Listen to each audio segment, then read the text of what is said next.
Ceci est un livre audio autogénéré par Google. 1. Enfance indo-chinoise. Retour en France. On allait visiter des ruines Cham dans la région de Kwangngai. Mon père conduisait la Ford de la résidence, ma mère à ses côtés.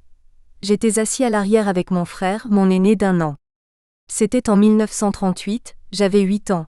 Les paysages d'Indochine défilaient. Des rizières, des buffles, des paysans à chapeau conique, il faisait beau. Mes parents se parlaient, des phrases brèves. Mon frère et moi nous taisions. Nous parlerions si nous étions interrogés. C'était la même règle qu'à table. Quand nous déjeunions avec nos parents dans la vaste salle à manger de la résidence, 1 fois par semaine. J'observais mon père. Un dos solide, une épaisse chevelure brune, il était le roi, le résident de la province de Féfou, le seigneur des notables anamites qui s'inclinaient respectueusement devant lui quand il venait rendre des comptes. Depuis quelques jours, à la suite d'une quelconque démangeaison, j'étais accablé d'un tic ridicule. Je clignais de l'œil. Mon père l'avait remarqué ce matin-là. Il ne m'avait pas vu depuis 1 semaine. Avant le départ en voiture, il m'avait ordonné d'arrêter cette manie. Il ne pouvait admettre qu'on ne se maîtrisât pas. Il répétait souvent « Un homme ne pleure pas » et c'était valable pour les petits garçons. À l'arrière de la voiture, j'étais en sécurité. On a tourné à gauche dans un chemin sablonneux. On s'est arrêté un peu plus loin. Ma mère est descendue la première. La silhouette de la star se détachait sur le bleu humide du ciel. Sa beauté me fascinait. Je n'avais pas le droit d'y toucher. Mes élans étaient arrêtés par ses mains tendues en avant. « Tu vas me décoiffer. » Mon père commença à marcher. Au bout de quelques minutes, il se retourna et me vit cligner de l'œil. Il me dit « Encore une fois et tu retournes à la voiture. » Mon cœur battait très fort, je ne voyais plus rien du paysage. J'essayais en vain d'immobiliser ma paupière. Nous marchions sous le soleil brûlant et mouillé d'Indochine. Ma mère transpirait un peu sous sa capeline blanche.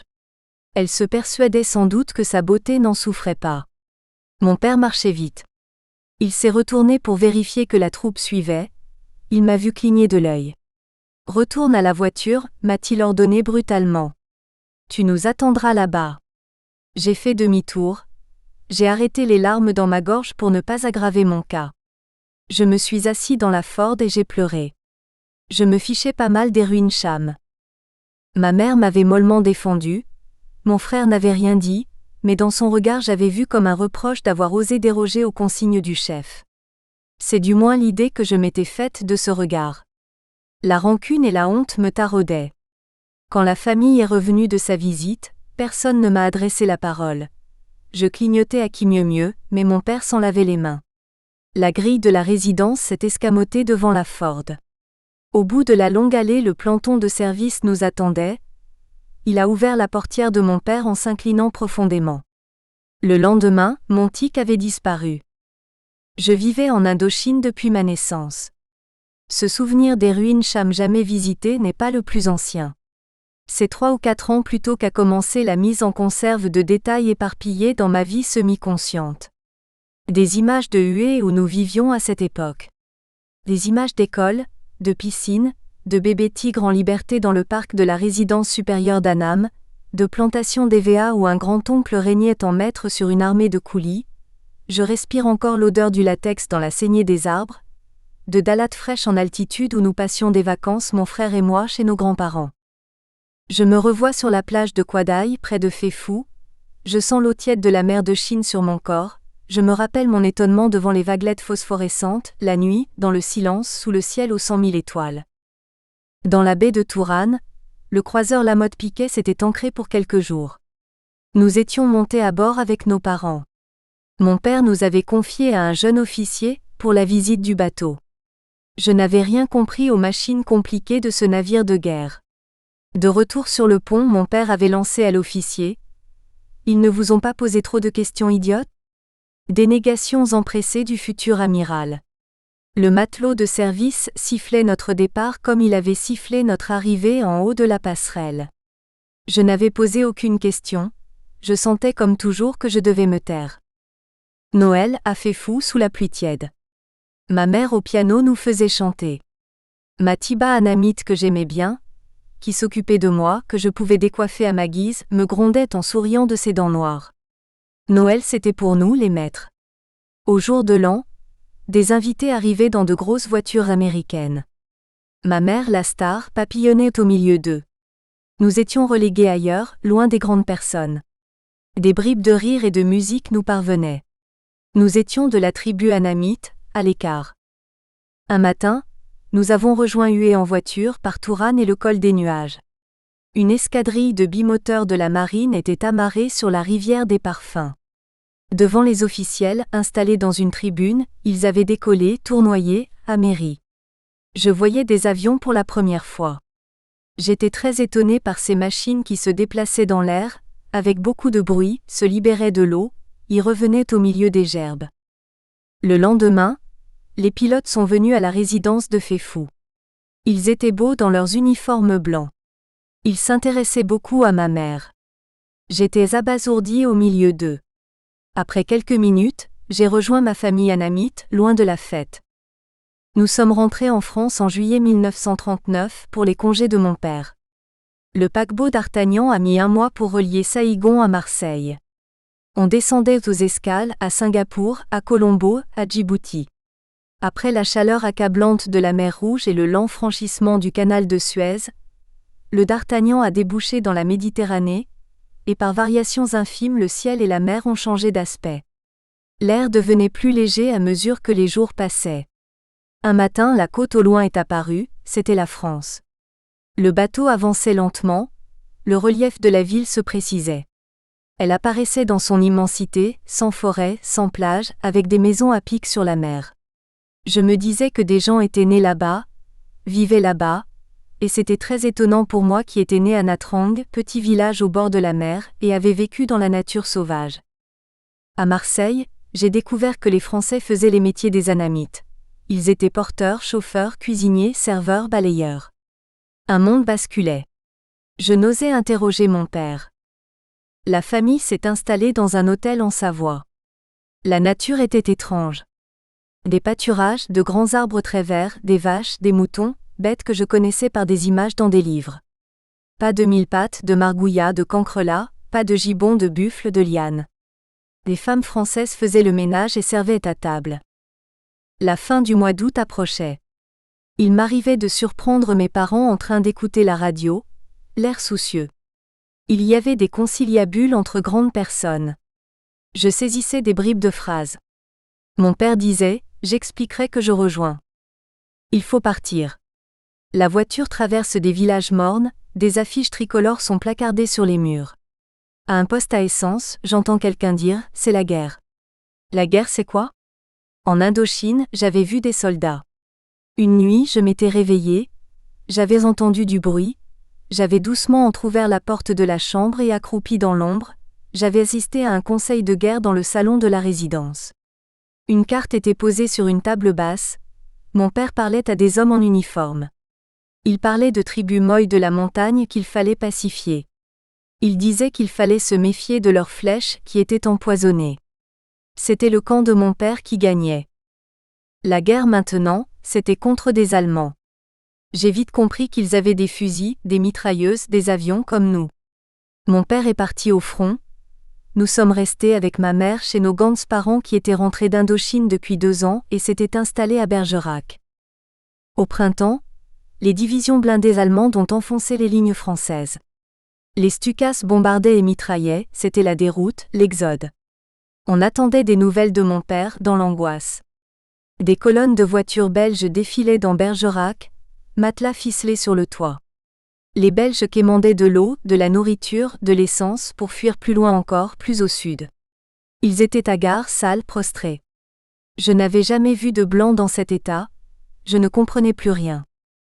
Mon père est arrivé un jour à bicyclette. Il s'était évadé d'une colonne de prisonniers. Il était sombre, il disait qu'il avait honte. En Indochine, il était la France, sa force, son prestige. Ici, il avait vu les soldats français pourchasser comme des moilles dans la montagne. La grande propriété de mes grands-parents, à 3 kilomètres de Bergerac, s'appelait La Forêt. Tous les jours, mon grand-père marchait pendant des heures dans le parc. Il faisait le tour de l'étang, inspectait les arbres les mains dans les poches, un béret sur la tête. Il fumait beaucoup de cigarettes. Je l'accompagnais quelquefois, il ne disait rien, il paraissait accablé. Je le trouvais très vieux. Il écoutait souvent la radio, il prenait les nouvelles. Rina Ketty chantait J'attendrai.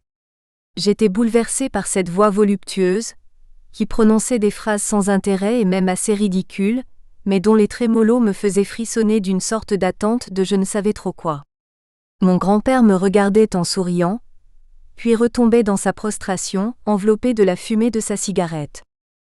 Mon père s'absentait pour quelques jours, revenait, tenait de longs conciliabules avec ma mère. Je jouais dans le parc avec mon frère. J'avais l'impression que le temps s'était arrêté, qu'il ne se passerait plus rien. Un soir, la famille était réunie dans le salon comme d'habitude avant le dîner, et mon père a commencé à nous parler à mon frère et à moi, d'une voix un peu solennelle, inhabituelle, qui me mettait mal à l'aise.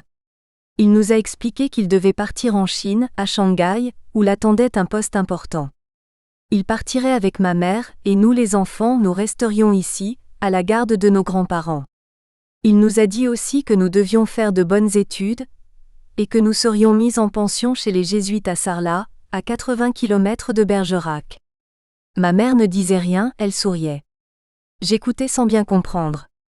La Chine, je savais que c'était loin. La pension, je ne connaissais même pas l'école, nous avions un précepteur en Indochine. Je n'ai pas posé de questions, mais je sentais que quelque chose de terrible allait arriver. Ma grand-mère m'a serré contre elle, et j'ai bien failli pleurer. Heureusement, je me suis repris à temps. Sur le quai de la petite gare de Bergerac, un froid matin d'octobre, nous nous tenons, mon frère et moi, entre nos grands-parents. J'ai 11 ans.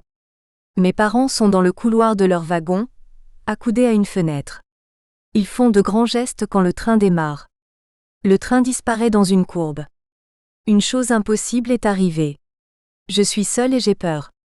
Mon frère est là, mes grands-parents aussi, mais j'ai peur. L'avenir tout proche, c'est la pension, et c'est terrifiant d'inconnu. Nous sommes revenus à la Forêt, dans la voiture de mon grand-père. Le silence du parc me tordait le cœur.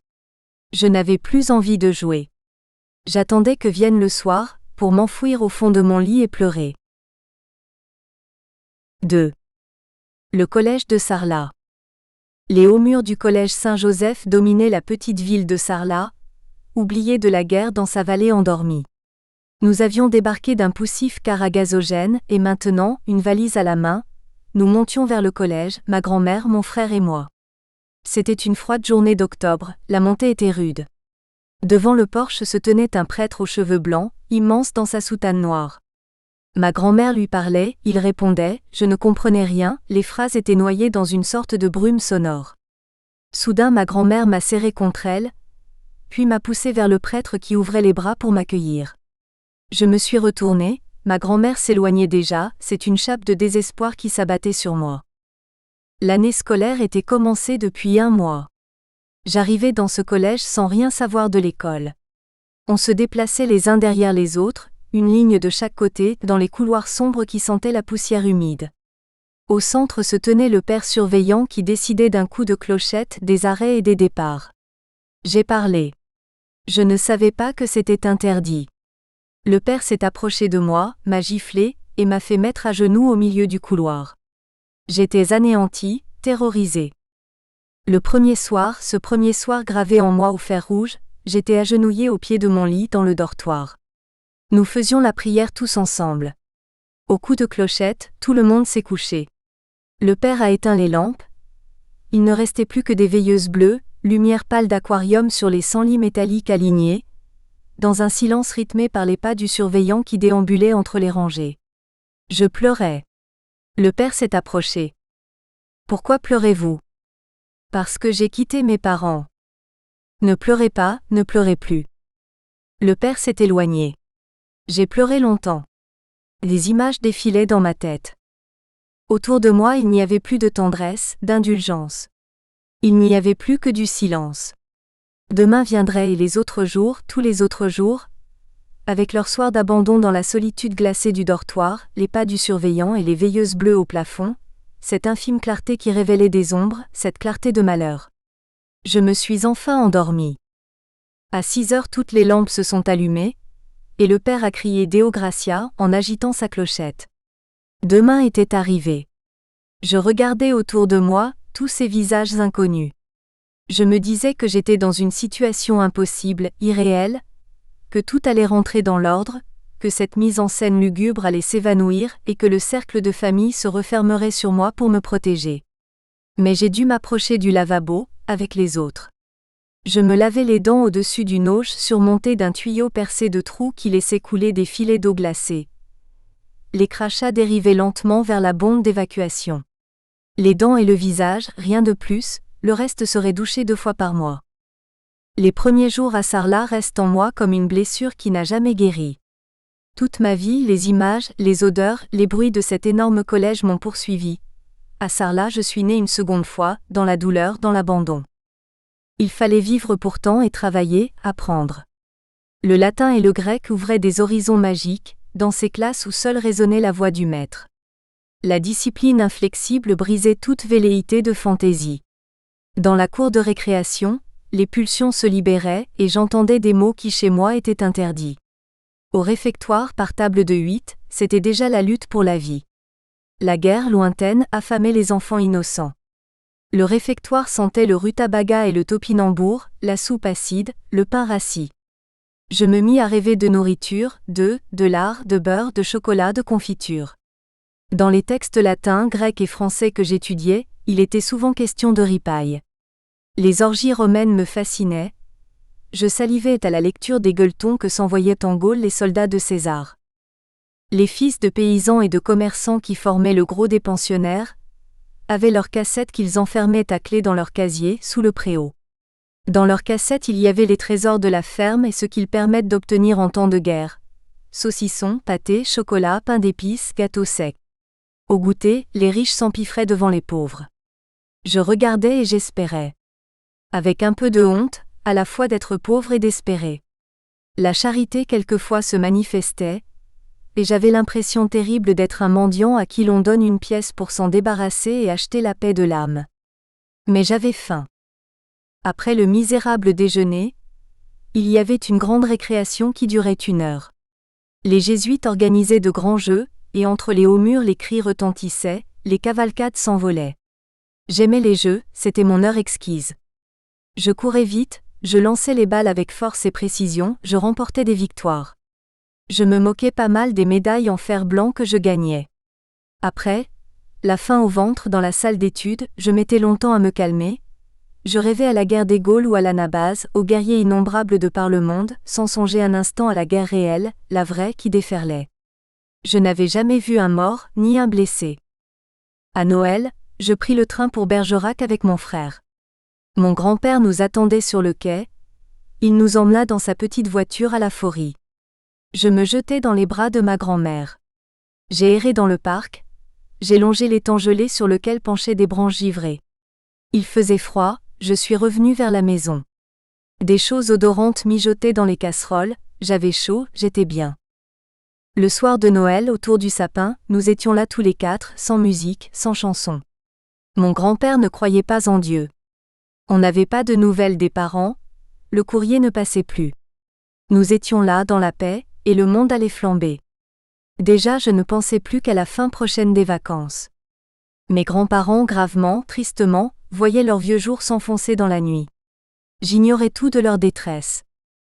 À la rentrée, nous sommes arrivés au collège après le couvre-feu. J'ai traversé le dortoir sous la faible clarté des veilleuses, avec au cœur de nouveau l'angoisse de l'abandon. Au matin, un sonore Deo Gratias m'a propulsé transi dans la froidure de l'air et de l'eau. Un soir après dîner, pendant la récréation qui précédait l'étude, un élève qui possédait une grosse cassette s'est approché de moi et a commencé à me parler de mon stylo. C'était un stylo à réservoir que mon grand-père m'avait donné, un de ceux qu'il collectionnait amoureusement, un Waterman gris vert à plumes en or avec un levier de remplissage ciselé. J'étais fière de posséder cet objet. Quand je m'en servais, j'imaginais mon grand-père à son bureau écrivant avec un stylo semblable. Obscurément je me sentais des obligations. C'était davantage qu'un cadeau, c'était un don que m'avait fait mon grand-père, dans lequel il avait mis de son savoir et de sa force. Par cet objet, du sacré était entré dans ma vie. Le garçon qui me parlait de mon stylo était à l'image de sa cassette, ventru, joufflu et probablement fermé à clé côté cœur. Un connaisseur en stylo, apparemment. J'ai sorti le stylo de ma poche, j'ai dévissé le capuchon, fait admirer la plume, le levier de remplissage. Il est vraiment très beau, a dit le gros. C'est un Waterman, ai-je déclaré fièrement. Le joufflu avait un air rêveur. Est-ce que tu veux me l'échanger, a-t-il lancé tout d'un coup. J'étais interloqué. Non, non, ai-je bredouillé, c'est impossible. L'autre a souri de ses lèvres minces, noyées dans la graisse, un trait tiré sous les narines. Dommage, a-t-il dit gaiement, je te l'aurais bien échangé contre un saucisson et une boîte de pâté. Puis il s'est éloigné, me laissant abasourdi et quelque peu choqué. Pendant l'étude, le stylo à la main, je n'ai pu empêcher mon esprit de vagabonder du côté du saucisson et du pâté. Chaque soir avant de monter au dortoir, je rêvais de nourritures inaccessibles.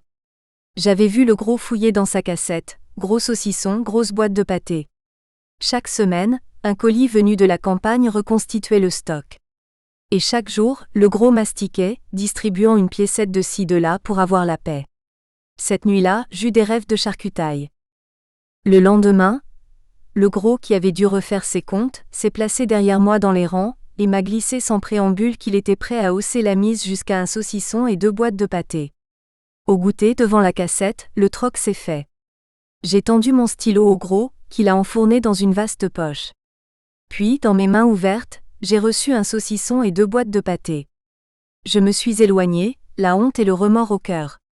Le troc a empoisonné mes jours pendant longtemps. Je me mis à haïr le gros, mais c'était moi que je haïssais à travers lui. Dans ma confusion, je demandais pardon à mon grand-père. J'avais envie de tout avouer, de lui écrire tout de suite, de lui dire que j'avais été lâche, de lui promettre de ne jamais recommencer.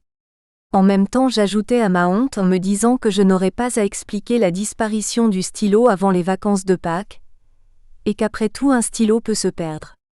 Je sentais bien que la fin... Nous espérons que vous avez apprécié cet aperçu. Pour continuer à écouter ce livre audio sur Google Play Livres, utilisez le lien dans la description de la vidéo.